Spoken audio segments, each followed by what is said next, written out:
সান্ধ্যকালীন bus service চালু হলো, নারীদের জন্য আসলে কতটা সুবিধা হলো? আমাদের প্রত্যেকেরই প্রত্যাশার ছিল, অনেক আগে থেকেই এটা চালু করার কথা ছিল এবং এখন আমরা এটা পেয়ে খুবই খুশি। কারণ আমাদের তাড়াহুড়ো করে লাস্ট ট্রিপটা ধরতে হতো, যে সন্ধ্যা 5টার বাস বা লাস্ট ট্রিপ 5:30টায়। কোনো প্রোগ্রাম থাকলে টিএসসিতে বা ডিপার্টমেন্টের প্রোগ্রাম, ইভেন লাইব্রেরি থেকে যাওয়ার জন্য দূরপাল্লার একটা সমস্যা ছিল। তো এখন এই সময়টা বাড়ার কারণে আমাদের নারীদের নিরাপত্তা যেমন নিশ্চিত হবে এবং ওই তাড়াহুড়োটা না করে আমরা তাড়াতাড়ি একটু সময় নিয়ে পরে এসে বাস ধরতে পারবো। এবং নিরাপত্তার ইস্যুটা হয় কি, ভার্সিটির বাস থাকলে আমাদের নিরাপত্তা নিয়ে টেনশন করতে হয় না, যেটা পাবলিক বাসগুলোতে হয়। যারা অনেক দূরে থাকে ওদের মানে যেতে এবং আসতে অনেক সময়টা চলে যায়, পরীক্ষার অনেক সময় আগে আসতে হয় এবং অনেক সময় পরে গিয়ে নেক্সট দিনের পরীক্ষার প্রস্তুতি নিতে হয়। এবং এখন ওরা কি করতে পারবে, পরীক্ষা শেষ করে লাইব্রেরিতে পড়তে পারবে, তারপরে এটাতে শুরু করতে পারবে। একা একা বলতে আমি ফ্রেন্ড সার্কেলকে নিয়ে আসি, বাট কখনো অনেক সময় ইচ্ছা হয় যে একটু সন্ধ্যায় ক্যাম্পাসে আসবো, বাট যাতায়াতের জন্য অনেকটা ঝামেলা হয়ে যায়।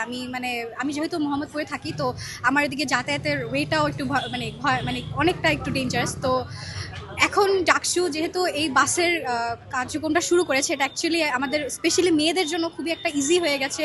আমরা সহজে এখন আমাদের যে কোনো কাজের জন্য আমরা ইজিলি ক্যাম্পাসে এসে আর রাতের বেলা যেতে পারবো। অ্যাকচুয়ালি আমাদের সাথে সবাই থাকবে যেহেতু, তো আই হোপ আমাদের কোনো অসুবিধা হবে না। রাতের বেলা থাকাটা অনেকটা কষ্ট হয়ে যায় ক্যাম্পাসে, সো আমাদের জন্য একটা বড় সুযোগ হয়ে গেছে যে আমরা এখন যে কোনো অনুষ্ঠান বা কোনো কিছু অর্গানাইজ করতে পারলে রাত পর্যন্ত থাকতে পারবো, কাজ আমাদের কাছে বাস আছে। এটাই সবচেয়ে একটা বড় একটা বেনিফিট আমাদের।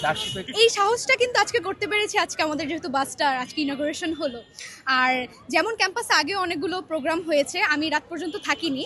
এই কারণেই থাকিনি যে যাতায়াত করব ঢাকা শহরের মতো এখন যে অবস্থা বর্তমান দেশের পরিস্থিতিতে, আসলে নিজের সেফটির কথা, নিজের ফ্যামিলির চিন্তাভাবনা সব কিছু করে আসলে অনেক কিছুই মিস হয়ে যায়। তো এখন যেহেতু ঢাকা বিশ্ববিদ্যালয় প্রশাসন এবং ডাকসু সবাই মিলে যেহেতু এখন এই এত ভালো একটা উদ্যোগ নিয়েছে, তো আসলে খুবই ভালো লাগছে এই ব্যাপারটা নিয়ে। অবশ্যই ইতিবাচক একটা অনুভূতি আমার মনে কাজ করছে, আর এটা খুবই ইতিবাচক একটা উদ্যোগ। বিশেষ করে আমরা যেসব নারী শিক্ষার্থীরা হলের বাইরে থাকে, মানে অনাবাসিক, তাদের কিন্তু যে কোনো মুহূর্তেই মানে ইউনিভার্সিটি থেকে বাসায় চলে যেতে দেরি হতেই পারে।